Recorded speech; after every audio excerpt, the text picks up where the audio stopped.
Bismillahirrahmanirrahim.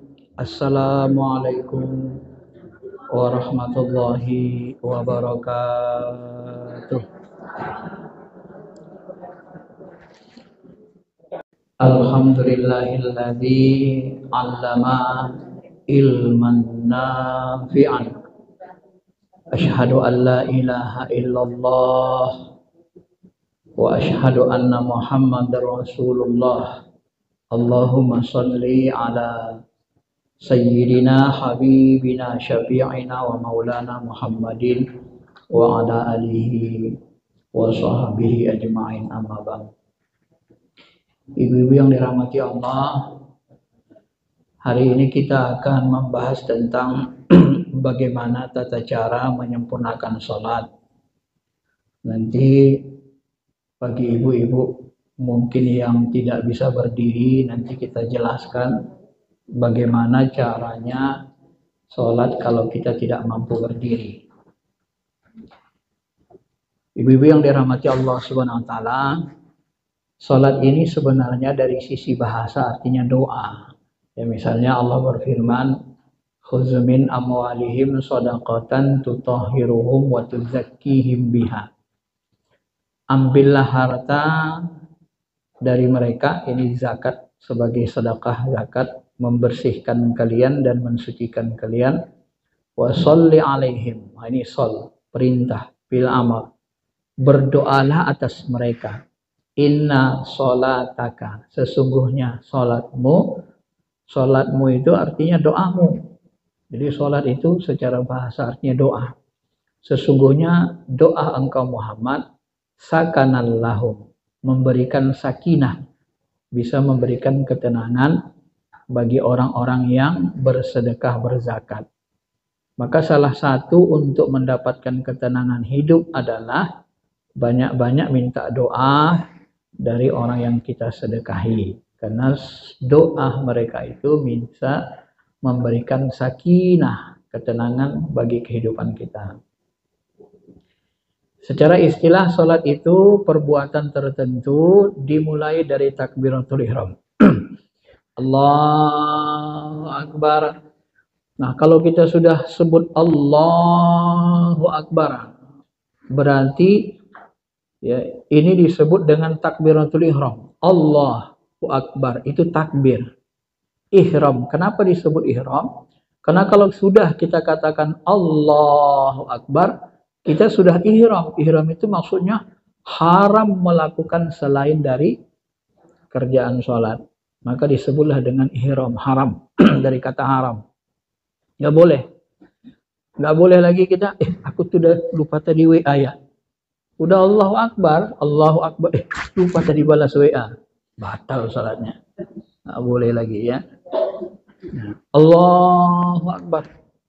Kompornya udah dimatiin belum ya? Aduh. Batal lagi.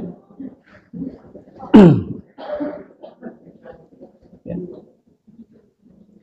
Termasuk kalau masa-masa pandemi, ya, Allahu Akbar, lupa pakai masker katanya. Batal lagi ambil. Pokoknya kalau kita mengerjakan sesuatu pekerjaan di luar sholat, dia ihram haram dan dia membatalkan sholat. Maka disebut takbiratul ihram. Ya, takbir yang mengharamkan pekerjaan di luar sholat. Dan diakhiri dengan salam. Assalamualaikum warahmatullahi. Kalau sudah salam pertama, maka berakhirlah sholat. Setelah salam, oh iya, tadi belum balas WA mak itu dari kampung. Diambil WA kan, cek. Boleh? Boleh juga, tapi makruh. Kiri kanan masih ibadah, ibu WA. Ya, tapi nggak haram, nggak batalin sholat, nggak apa-apa gitu ya. Cuman kurang disukai karena sebelah kiri kanan kita masih sholat. Nah, tunggu aja selesai dulu. Baiknya begitu. Maka nanti ada orang yang tidak memahami definisi ini, habis sholat ada orang salaman. Boleh nggak salaman? Habis sholat. Ya namanya udah habis sholat. WA tadi boleh kan? Masa salaman nggak boleh sih? Boleh lah. Kalau ngerti fikih pasti boleh. Kecuali dia belajar hadis, nggak belajar fikih atau lupa orangnya, nggak boleh katanya. Yang buat nggak boleh apa? Kan sudah salam, sudah selesai aduh, letak perutnya, wah, buang air besar, boleh? Boleh lah, kan udah selesai sholat kan? Mau buang air besar boleh, buang angin boleh, tapi jangan depan orang ramai. Keluar ya, ada keluar ke masjid, buang angin di kamar mandi gitu ya. Boleh, namanya udah selesai sholat. Jadi serahkan saja kepada adat masyarakat. Kalau mereka habis sholat suka salaman, biarin aja. Kalau enggak ya udah nggak apa-apa. Ya namanya sah-sah saja kan. Kecuali ibu-ibu salamannya waktu sholat, lagi rukuk. Allahu Akbar. Ibu kan satu kampung sama gua. Gitu kan. Rupanya satu kampung sebelahnya. Oh iya, kapan datang bu? Masa nggak tahu udah 1 mingguan. Ntar ya habis sholat ya. Batal nggak sholatnya? Batal. Kenapa? Karena salamannya di dalam sholat. Nah itu tadi yang ihram itu mengharamkannya. Tapi sesudah sholat, ya namanya sesudah Jadi waktu salaman waktu sesudah sholat itu bukan waktu haram untuk salaman. Ya, itu kembalikan kepada adat nanti kebiasaan masyarakat. Ibu-ibu yang dirahmati Allah Subhanahu Wa Taala, sholat yang wajib ini disepakati 5 waktu sehari semalam. Setelah Nabi Isra Mi'raj itu turun 27 derajat ya. Iya, bukan derajat. Kalau derajat Celcius ya. Sekitar tahun ke-5 sebelum Nabi hijrah ke kota Madinah ya. Ini dalilnya. Jadi sholat ini banyak sekali manfaatnya. Misalnya utlu ma uhiya ilaika minal kitab wa aqimis shalah inna sholata tanha anil fahsya'i wal munkar. Ini yang paling sering kan. Sholat itu bisa mencegah perbuatan keji dan wala zikrullahi akbar. Dan sholat yang disertai dengan khusyuk, zikrullah, full zikrullahnya akbar, itu lebih besar kekuatannya untuk mencegah perbuatan keji dan mungkar gitu ya. Dan zikir itu lebih besar. Wallahu ya'lamu bima yasnaun, dan Allah Maha mengetahui apa yang kamu lakukan. Salat ini juga buat hati kita tenang. Ada 3 yang membuat Nabi senang kali, qurrata ayun. Termasuk adalah as-salat salah satunya. Jadi kalau salat itu kayak mandang Allah munajat gitu, tenang hatinya itu. Nanti 1-2 orang kalau mau saya ajari nanti cara hadir hati ke Allah, kita praktekkan. Kita ambil sedikit waktu. Bagaimana supaya hati kita tenang? Nikmat itu, ada Allah gitu kan. Kita merasa nggak ada apa-apanya, ya kayak patung. Pikir. Itu termasuk hal yang paling disenangi Nabi SAW. Dan sholat 5 waktu ini kamasalinah rijarin umrin ala babi ahadikum. Sholat 5 waktu ini seperti sungai mengalir di depan rumahmu, di depan pintu-pintu rumahmu, yahtasilu minhu, yang kamu mandi padanya kulla yaumin khamsa marrat, mandi 5 kali sehari semalam. Jadi kalau ibu mandi 5 kali sehari, kira-kira bersih nggak? Biasanya kita 2 kali udah bersih banget ya. Kalau 5 kali, super bersih ya kan. Yang hitam pun lama-lama bisa putih itu kayaknya. Karena 5 kali dibrus. Ya, jadi 5 kali bersihkan dosa itu kan. Karena sholat ini bersihin dosa dia. Diumpamakan Nabi seperti kamu mandi, bersih nggak bersih. Maka sholat 5 waktu ini membuat kita suci, bersih tiap hari. Kenapa disuruh 5 kali? Ya supaya bersih kita tiap hari. Supaya benar-benar bersih dari dosa. Setiap sholat hapus dosanya. Setiap sholat hapus dosanya. Sholat satu dengan satu itu kafarah. Menghapuskan dosa di antara waktu itu. Ya.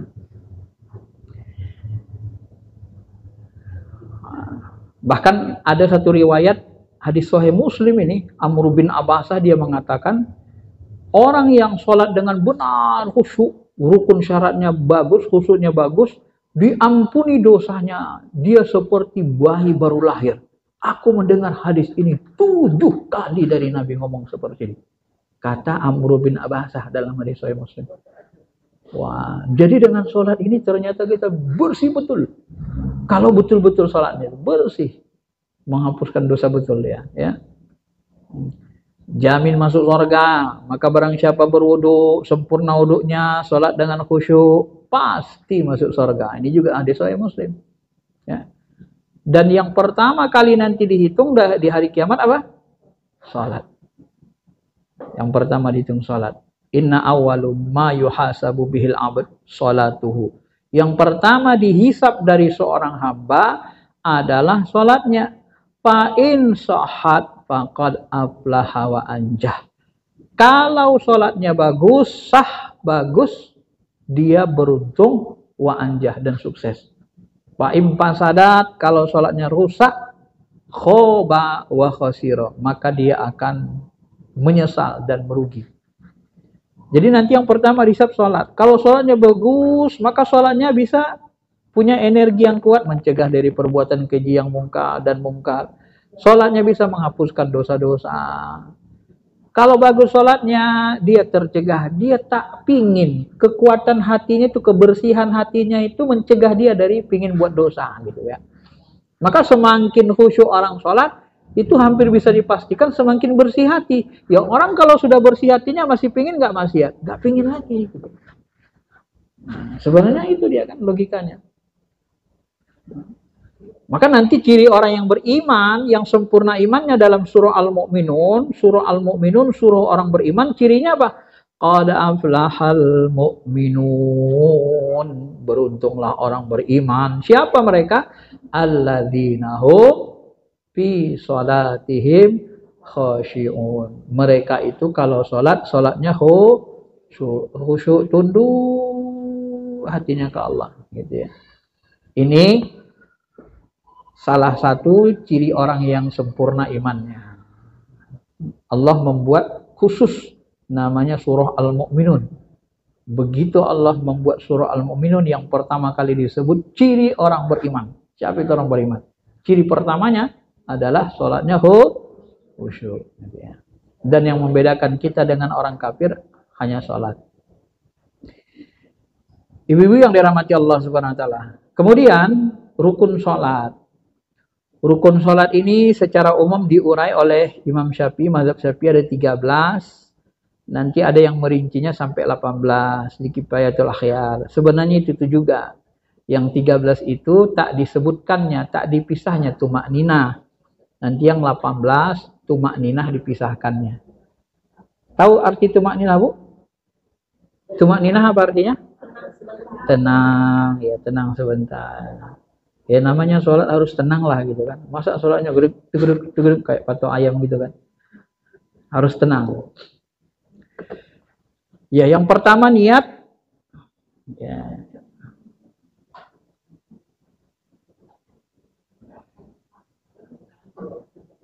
Nih.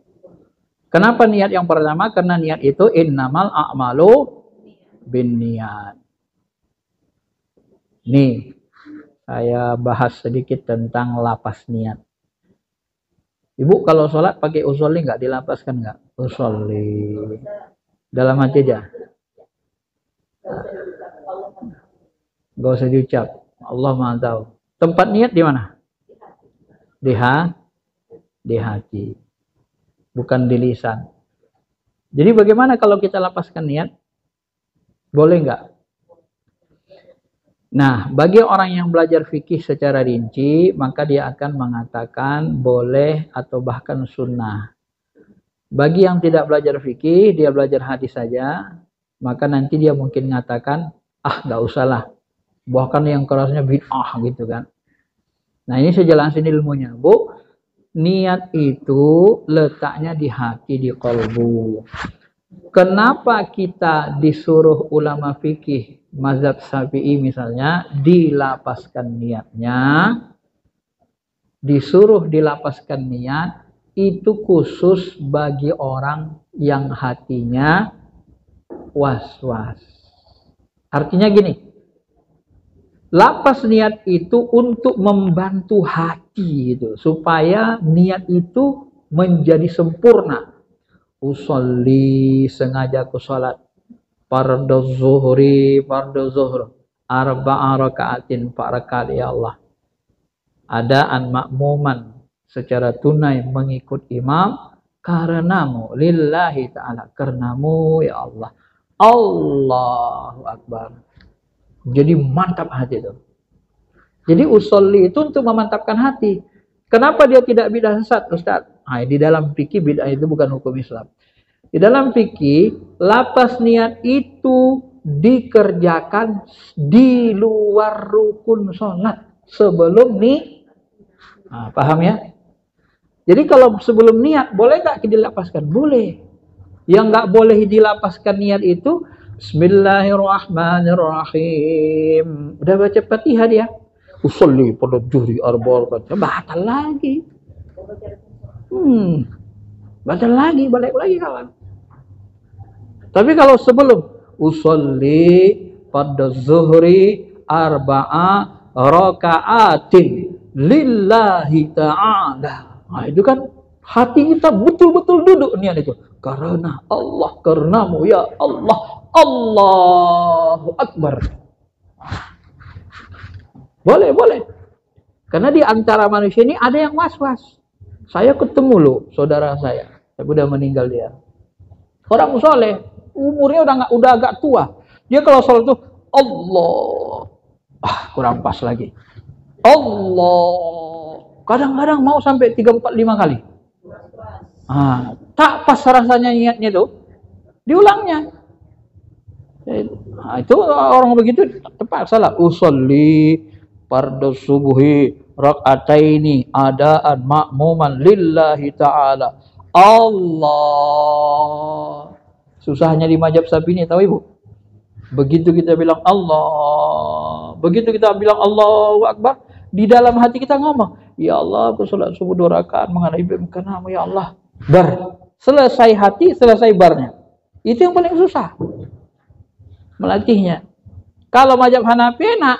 Ya Allah, aku sholat subuh 2 rakaat mengikut imam karenamu ya Allah. Allahu Akbar. Selesai. Jadi niat itu sebelum Allahu Akbarnya. Kalau Imam mazhab Syafi'i berbarengan dia, karena niat itu muqtarinam bil fi'li katanya, berbarengan dengan perbuatan. Begitu kita mau sholat harus bareng. Allah, sengaja aku sholat 2 rakaat subuh mengikut imam karenamu ya Allah. Akbar. Serentak dia. Susah kan? Wah, jadi kalau kita masa kecil disuruh latih gitu sama ustadznya susah juga emang. Hati ngomong, lisan ngomong beda, hati disuruh ngomong beda. Lisan ngomong Allahu Akbar, hatinya suruh ngomong ya Allah, aku sholat subuh 2 rakaat mengikut imam karenamu. Allahu Akbar. Bar selesai niat. Nah, itulah susahnya. Di Syafi'iyah begitu susahnya. Kenapa? Karena niat itu didefinisikan qasdus syai', bermaksud melakukan sesuatu, muqtarinam bil fi'li, berbarengan dengan perbuatan. Sama dengan ibu wudu. Ibu wudu nanti itu kan basuh tangan dulu. Ada yang langsung muka. Ya, waktu basuh muka itu diniatkan ya Allah, aku wudu karenamu ya Allah. Nah, kalau pas basuh tangan niat udah nggak boleh lagi. Dia di awal niat itu berbarengan kita berbuat. Ya Allah, aku wudu karenamu ya Allah. Nah, udah baru. Atau pas tangan ini ya Allah, aku niat wudu untuk melaksanakan sholat karenamu ya Allah. Cuci tangan, baru muka. Boleh. Nah, tapi kalau pas tangan udah kelewatan satu rukun nggak boleh. Nah, itu pula fikihnya ya. Kalau Nabi nggak ada hadisnya Nabi membatasi niat itu harus di rukun kedua, rukun ketiga. Itu pemahaman saja ulama fikih ya, dipahami karena niat itu adalah definisi seperti itu. Kenapa dipahami gitu? Supaya bagus, lebih sempurna, kehati-hatian supaya jangan salah. Ya kan kalau kita mau berbuat sesuatu niat itu di mana? Di awal kan? Bukan di tengah. Kalau di tengah nanti perbaharui niat namanya kan? Kalau di awal niat itu di awal. Nah, bukan di tengah. Kalau di tengah nggak niat namanya. Ya. Pemahamannya gitu, itu ijtihadnya ya. Maka niat itu terserah mau pakai usolli tidak, nggak ada masalah ya. Mau dilapaskan nggak. Yang paling parah tuh gini, ada orang, ini mohon maaf nih, nggak lapas usolli, nggak pakai usolli, nggak dilapaskan. Begitu dia masuk ke masjid, tak berdiri. Allahu Akbar. Hatinya masih kesana kemari lagi. Masuk ke masjid, Allahu Akbar. Sandalku tadi ketukar kayaknya saat itu. Udah, begitu Allah Akbar, nggak tenang hidupnya. Lagi sholat, nggak ada khusyuknya. Ini bahaya. Sebenarnya Nabi memang begitu, tapi kita harus paham. Nabi itu yazkurullah fi kulli ahyani. Nabi itu hadir hatinya, ingatnya ke Allah setiap saat. Nggak kayak hatinya kita, nggak kayak kita hatinya gitu. Makanya ulama itu kan, karena dia kondisi kita dengan Nabi beda, kalau mau sholat tuh apa kata Ghazali? Kosongkan dulu hati gitu. Udah kosong dari selain Allah, baru angkat. Allahu Akbar. Udah, kita nggak ingat lain selain Allah Ta'ala. Udah enak.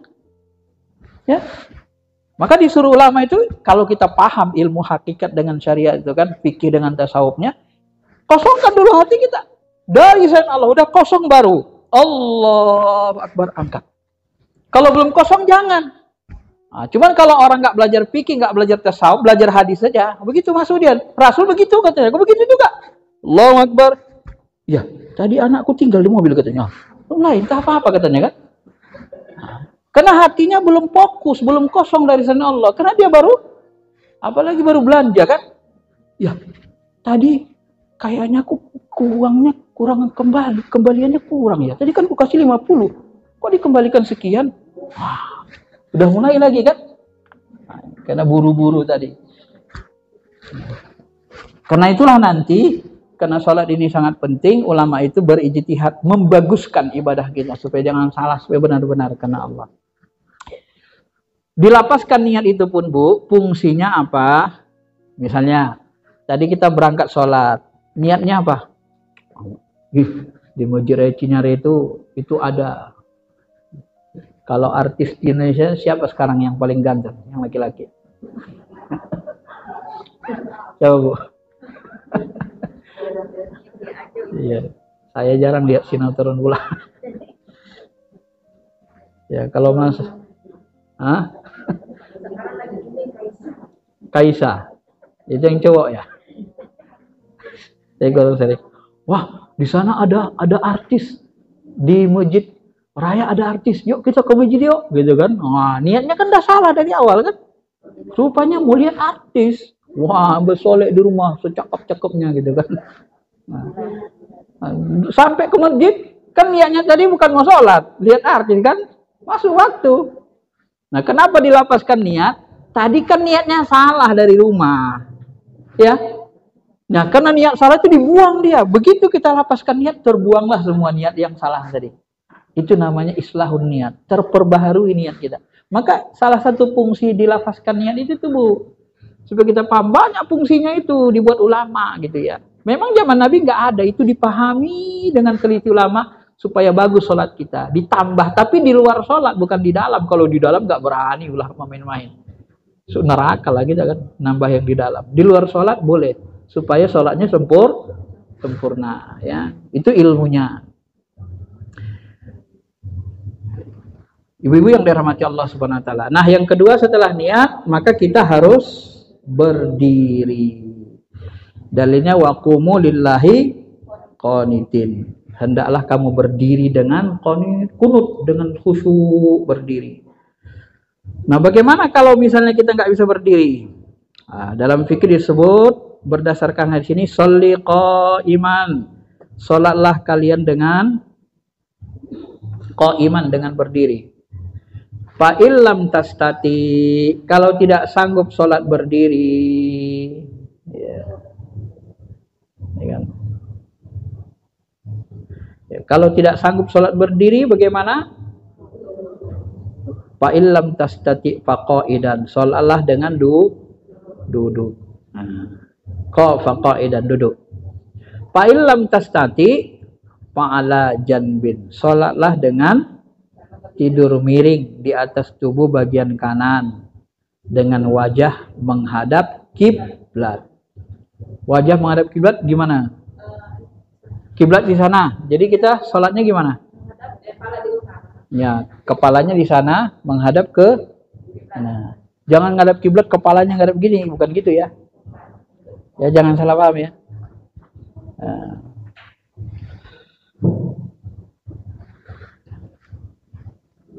Jadi kita miring kanan, kepala kita wajahnya menghadap ke arah kiblat, berarti ke sana kepalanya ya. Ya, itu yang dimaksud menghadap kiblat. Nah, ini kita bahas agak panjang sedikit di berdiri ini karena pembahasan bagaimana sholat orang kalau nggak bisa berdiri kan gitu. Harus dengan, ya bisa nggak dengan duduk? Bisa. Ini hadis Sahih Bukhari kan. Kalau nggak bisa berdiri, maka hendaklah dengan duduk. Kalau nggak bisa duduk, hendaklah berbaring. Nah, apa yang dimaksud Pak Ilam Yastati? Apa ujurnya? Nah, Nabi kan nggak menjelaskan ini kan. Nggak bisa maksudnya apa? Nggak bisa berdiri. Boleh nggak kalau kita tekilir kakinya? Kan sakit berdiri. Boleh nggak duduk? Kalau ada luka kecil di ujung kuku? Hah? Iya, masih bisa berdiri. Tapi sakit juga. Nah, ini kan jadi masalah. Yang gini-gini kan nggak dijelaskan Nabi. Nabi secara umum aja ngomongnya. Ini jadi masalah jadi. Maka setiap hadis, setiap ayat itu harus dibahas pakai ilmu namanya. Kalau hadis itu berkaitan dengan fikih, kita bahas pakai ilmu fikih dia supaya merincinya gitu. Supaya jangan salah. Nanti kalau orang Nabi ngomongnya umum, kita bahas nggak pakai ilmu fikih, akhirnya nanti suka-suka orang itu. Aku nggak bisa berdiri. Kenapa? Asal berdiri aku teringat aku sama dia. Kenapa? Aku sholat dulu di sini berdiri aja sama dia. Udah, nggak ada hubungan kan? Maka ibu-ibu yang dirahmati Allah Subhanahu Wa Taala, di sini dijelaskan kalau di Kifayah itu dia dikatakan begini, bahwa yang dimaksud dengan lemah, di sini kan dikatakan waman ajjaja anil qiyam fil faridoh, siapa yang lemah untuk berdiri dalam sholat fardu, sholla jalisan, hendaklah dia sholat dengan duduk. Fa'in azazal julus, sholla mudtajian, kalau dia susah, ya lemah untuk duduk, maka sholatlah dengan berbaring. Yang dimaksud dengan lemah di sini bukanlah ketiadaan kemungkinan untuk berdiri atau duduk telentang, tetapi yang dimaksud adalah khawatir meninggal kita kalau kita sholatnya berdiri, oyong, gawat, atau bertambah sakit, atau terjadi kesusahan yang sangat, ya, kesusahan yang sangat. Pokoknya kalau berdiri tekilir, gak ingat Allah kita dibuatnya. Asal berdiri sakit kali, langsung kita nggak bisa ingat Allah. Nah, gitu kan. Atau takut tenggelam. Ya, ibu naik sampan kecil misalnya, sholat di situ ada 3 orang berjemaah pula berdiri. Oleh sampannya kan, berdiri. Akhirnya jatuh 3-tiganya, makan buaya lagi kan. Nah, dalam kondisi seperti itu sholat duduk boleh. Bertiga jemaah sholat duduk di sampan kecil itu. Nah, itu takut tenggelam. Ya. Inilah penjelasan ulama tadi. Jadi dilihat sisi daruratnya.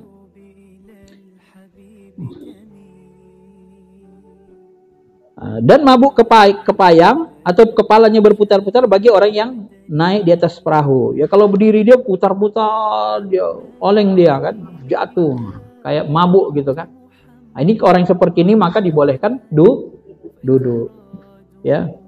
Kalau Imam Haramain dia katakan batasan lemah adalah datangnya atau munculnya kesulitan yang dapat menghilangkan khusyuk.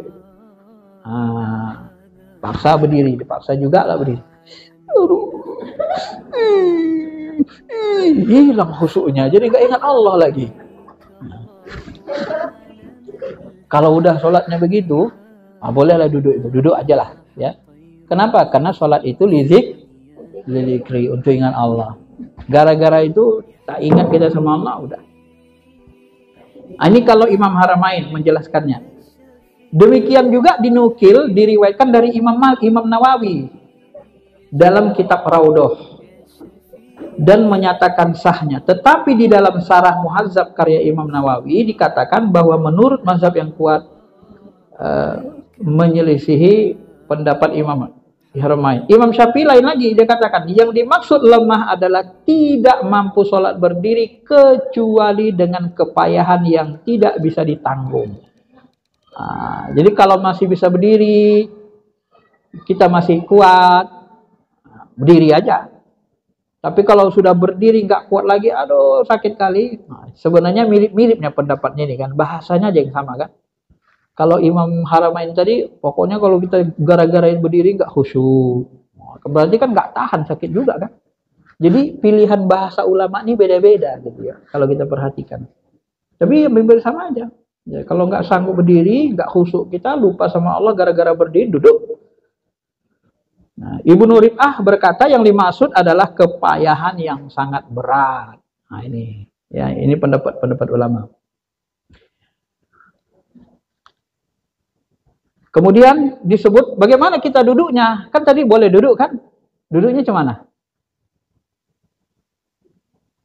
Duduknya gimana? Duduknya menjulur gini. Oh, Allah.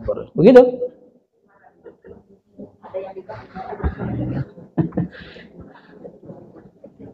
Nah, itulah saya sebut tadi. Dalam hadis ini hanya disebut Nabi nggak jelaskan duduknya duduk apa.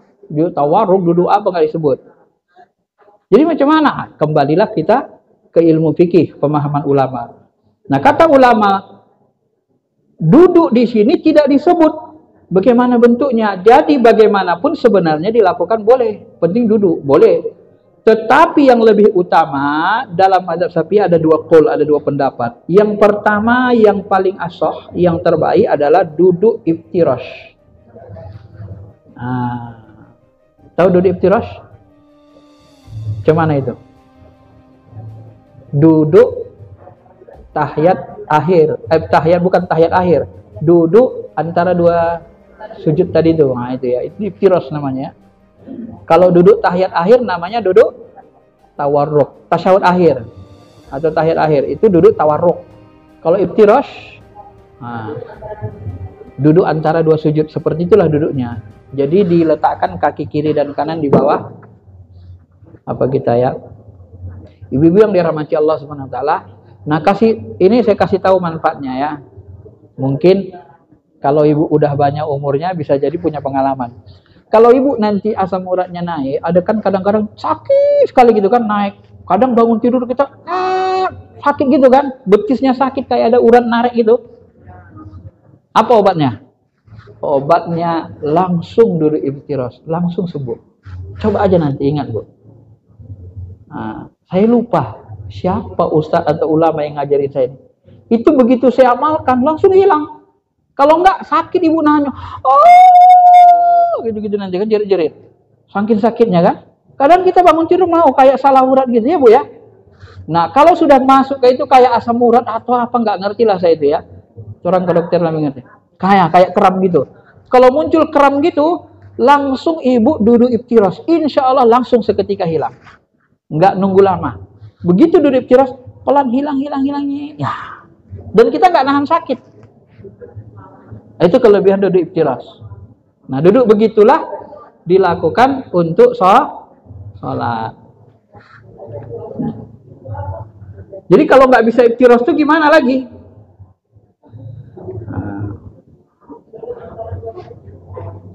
Kenapa duduk iftirash ini lebih utama? Karena lebih mudah untuk berdiri.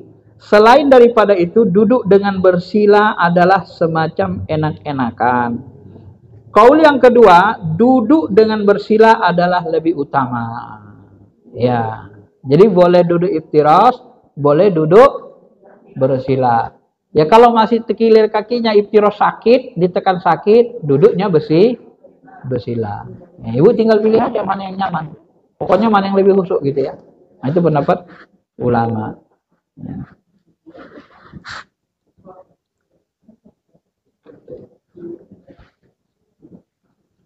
Kenapa dia lebih utama? agar dapat dibedakan antara duduk yang menjadi ganti dan duduk yang asal. Nah, itu pendapat. Nah, jadi kalau kita nanti duduk sesudah sujud, kan ada duduk iftiras. Supaya beda dia. Nah, duduk yang pertama itu beda dengan duduk iftiras. Supaya bisa dibedakan gitu ya. Nah, ini pendapat ulama yang mengatakan lebih utama duduk iftiras. Nah, inilah yang disebut dengan ijtihad namanya. Jadi, ibu-ibu yang dirahmati Allah, boleh gak kita menambah-nambah dalam ibadah mahdoh? Inilah kalau orang fikih, ini menambah namanya. Tapi ini ijtihad. Kan gak ada dijelaskan Nabi kan? Gak ada. Sahabat pun gak jelasin. Karena gak ada kejadiannya masa mereka mungkin. Mereka gak perhatian. Nah, inilah yang disebut menambah. Apakah ini bid'ah sesat? Enggak. Kenapa yang ditambah itu, yang diijtihadkan itu adalah huruf-huruf, cabang-cabang kecil ibadah mahdohnya. Bukan duduknya yang dimasak, bukan kebolehan duduknya yang dipermasalahkan. Yang dipermasalahkan, yang diijtihadkan itu bentuk duduknya. Kenapa diijtihadkan dipahami? Karena Nabi nggak jelasin, gitu loh. Kalau sudah dijelasin Nabi, ulama fikih nggak mau jelasin lagi, ya kan? Ada nggak ulama fikih yang mengharamkan duduk? Nggak ada, nggak berani. Kenapa? Karena Nabi sudah jelas membolehkan duduk. Tapi karena Nabi tidak menjelaskan duduknya bagaimana bentuknya, kembalilah ulama berijtihad. Nah, dipaham-pahamilah, itulah namanya ijtihad. Terjadi nggak penambahan? Terjadi penambahan. Tapi penambahan apa? Penjelasan huruf, bentuk duduk. Ya. Bukan duduknya ditambah 2 kali, nyot, bukan begitu. Nah, itu bid'ah. Ya. Goyang-goyang pula, Allahu Akbar, Allahu Akbar. Bukan begitu. Kalau gitu bid'ah, merusak. Ya. Dia larinya nanti ke haram, merusak rukun. Yang ditambah di sini adalah penjelasan bentuk duduknya. Maka sebenarnya kalau orang belajar fikih begini, paham dia, nggak ada itu bidah sesat itu dalam. Sebenarnya bidah itu bukan hukum. Boleh ditambah, tapi yang puruk kecil-kecil, ya, bukan yang pokoknya. Ibu-ibu yang dirahmati Allah Subhanahu Wa Taala. Nah, kemudian dilanjutkan lagi, kalau menurut ini Hakim Qodi ini yang nulis kitab ini.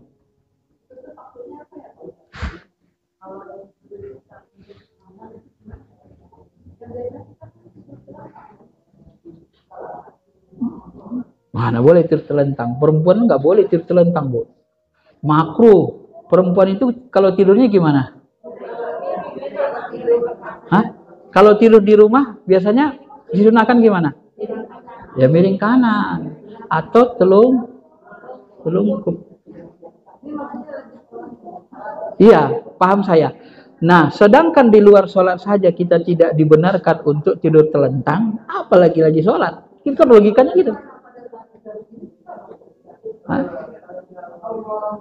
Nggak apa-apa isyarat gini kan gini, nggak perlu diangkat gini-gini. Nggak, tangan kanan pun gitu, Bu. Ini kan gini, kita gini aja geraknya gitu. Ya, gini aja geraknya, nggak usah digini-giniin, susah lah. Gini aja, isyarat gini aja pelan. Kalau lagi tangan lagi impus, itu kembali lagi nanti karena namanya sakit kan kembali, nggak bisa berdiri, duduk pun boleh. Maka nanti dicari posisi yang tidak membahayakan. Nah, ujung-ujungnya nanti ya bisa agak miring saja kan, lagi impus gini agak miring, niatkan aja ngadep kiblat. Allahu Akbar. Gitu aja.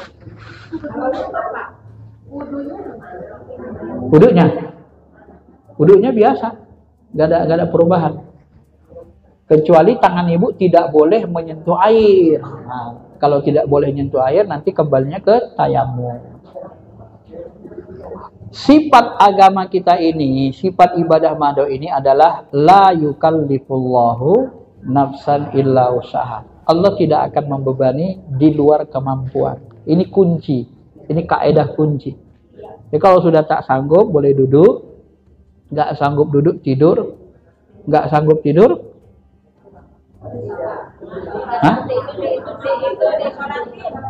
Isyarat saja, diisyarat saja kan?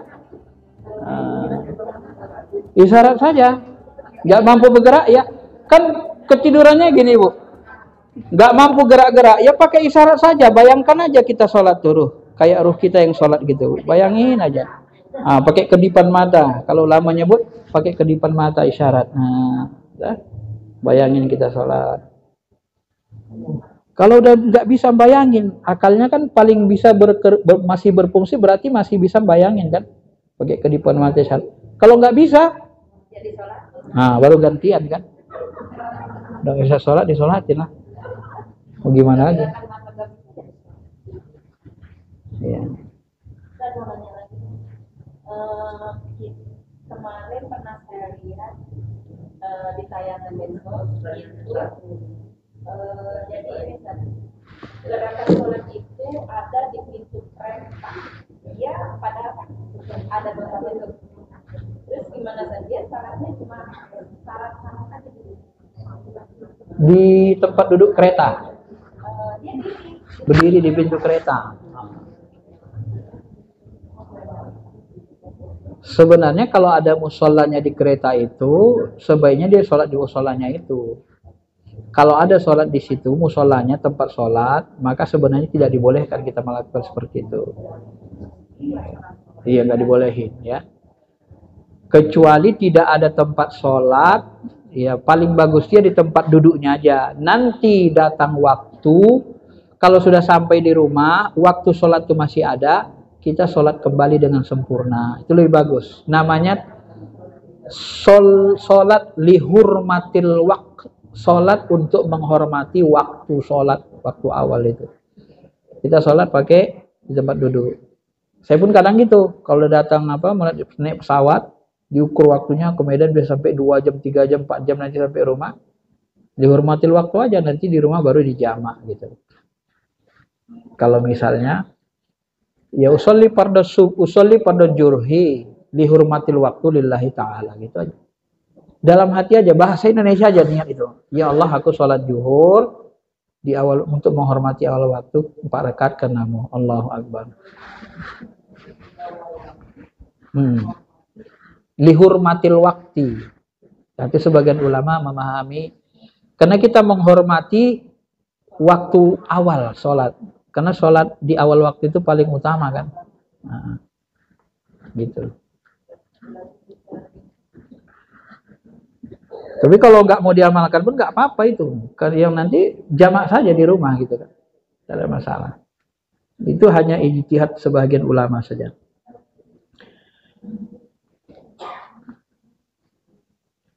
Nah, kemudian dilanjutkan beliau, jika seseorang tidak mampu duduk, tadi sudah sebutkan dulunya, boleh sholat dengan tidur miring. Karena hadis yang disebutkan di atas. Dan tidurnya itu hendaklah pada lambung sebelah kanan, menurut mazhab yang dinukil dinaskan dari Imam Syafi'i. Imam Syafi'i memahami itu. Nah, jadi ulama-ulama salaf ini, tabi'in ini merinci. Karena masa Nabi sahabat ini nggak dirinci gitu.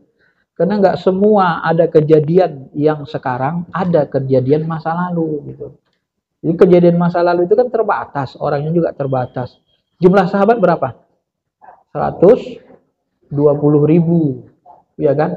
Yang lapor ke Nabi tentang masalah-masalah kecil kan nggak semua. Hadisnya yang sampai ke kita nggak semua. Jumlah orang Jakarta berapa? Siang hari itu kabarnya bisa mencapai 10 juta. Bayangin, 12.000 banding 10 juta. Udah berapa kali lipat, Bu? Banyaknya. Nah, itu makanya ijtihad seperti ini dipahami. Kemudian orang yang sholat dengan tidur miring wajib menghadap kiblat. Nah, itu disebut tadi. Jika seorang tidak mampu sholat tidur miring, ia boleh tidur telentang. Nah, namanya udah nggak bisa kan, sakit. Ini tadi yang tanyakan, boleh nggak tidur telentang? Boleh. Ruku dan sujudnya dengan isyarat mengangguk menghadap kiblat. Nah, jika tidak mampu ruku dan sujud, biarlah sujudnya lebih rendah dari rukuknya. Kalau nggak mampu sujud, ruku gini, sujudnya rendahin dikit. Nah, gitu ya. Ruku gini, sujudnya rendahin dikit. Jika tidak mampu dari semua yang telah disebutkan itu, maka memberi isyarat dengan kedipan mata. Tadi sudah disebut ya. Pakai kedipan mata, isyarat mata. Sebab kedipan mata itu adalah batas atas kemampuan manusia. Sampai disitulah kemampuan yang bisa dilakukan orang sakit manusia. Jika tidak mampu memberi isyarat dengan kedipan mata, hendaklah ia menjalankan perbuatan sholat dengan hatinya saja. Tinggal hatinya saja yang hidup. Ruhnya ya dengan hati aja, dibayangkan aja. Kemudian jika dalam keadaan tidak mampu itu dapat membaca takbir, baca Fatihah, tasyahud dan salam, maka ia harus membacanya kalau masih mampu lisannya. Jika tidak bisa baca, maka apa-apa yang wajib dibacanya itu dijalankan dengan hatinya. Kalau nggak sanggup dengan lisan lagi, udah orangnya sakit parah, ngomong nggak bisa lagi, dengan hatinya sajalah. Bismillahirrahmanirrahim. Ya Allah, dengan nama Bismillahirrahmanirrahim, dalam hati, dengan nama-Mu ya Allah pengasih penyayang. Dalam hati saja. Yang demikian itu tidak mengurangi pahalanya, dan ia tidak boleh meninggalkan sholat selama akalnya masih berfungsi sehat. Dan orang yang menjalankan sholat dalam keadaan demikian tidak wajib mengulangi sholatnya. Ya.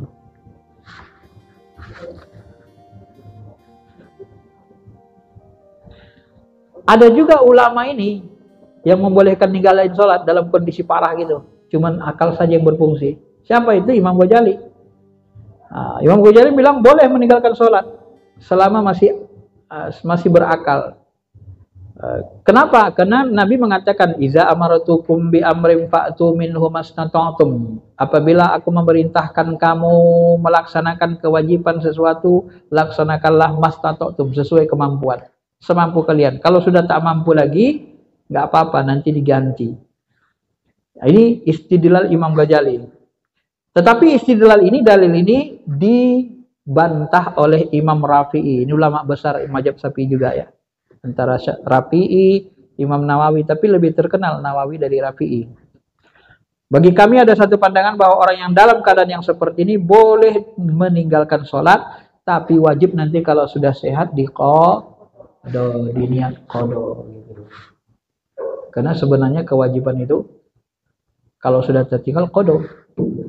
Ya bagaimana lagi, sudah terlanjur tinggal. Cuman yang enak ibu-ibu ya. Kalau lagi halangan nggak disuruh mengqada sholat kan? Enak kan? Makanya ketiga sahabat, ya Rasul nanya, ya Rasul, kami kan sering kali halangan tiap bulan. Boleh nggak? Macam mana? Sholat kami itu sayang lah, nggak kami qada. Datang Aisyah, jangan ngomong-ngomong gitu, nanti turun ayat nyuruh qada. Capek kita, kira-kira gitu. Aisyah sampai nyelutuk, jangan ngomong-ngomong gitu, nanti diturunkan Allah ayat, nanti disuruh qada lagi, makin capek lagi gitu. Mau berapa? Kalau haidnya sampai 7 hari, 7 kali 5. Nah, makanya nanti itu salah satu alasan kenapa perempuan itu agamanya naqsum minar rijal, berkurang dari laki-laki, karena ada waktu-waktu itu dibolehkan tak sholat. Itulah kekurangannya, salah satunya ya. Rukhsah namanya.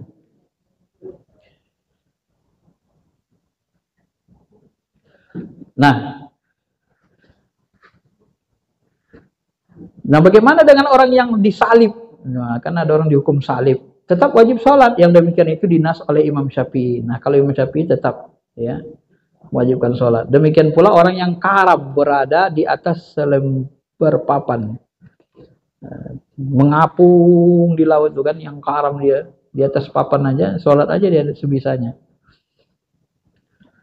Kemudian dibahas sedikit lagi, jika seorang mungkin menjalankan sholat dengan berdiri seandainya ia sholat sendirian, tapi jika sholat jemaah ia duduk dalam sebagian sholatnya, Imam Syafi'i telah menaskan bahwa ia boleh menjalankan salah satu dari keduanya. Dan yang pertama adalah lebih utama, sebab hal itu untuk menjaga rukun sholat. Dan yang demikian itu dijalankan oleh Qadi Husin. Qadi itu hakim, ahli hukum Islam. Dan murid-muridnya yaitu Imam Baghawi dan Mutawalli. Pendapat ini yang lebih sahih. Qadi Husin, Baghawi, Mutawalli berkata, seandainya orang itu mungkin berdiri dengan baca Fatihah saja, Dan seandainya baca surat ini tidak mampu meneruskan berdiri, yang lebih utama baginya adalah berdiri membaca Fatihah saja. Tak usah baca surah lagi. Udah berdiri baca Fatihah, habis itu langsung ruku. Syekh Abu Hamid berkata, sholat jemaah walaupun dengan duduk lebih utama. Tetapi Syekh Abu Hamid mengatakan, udahlah duduk aja lah. Duduk pun lebih utama, gak usah dipaksain.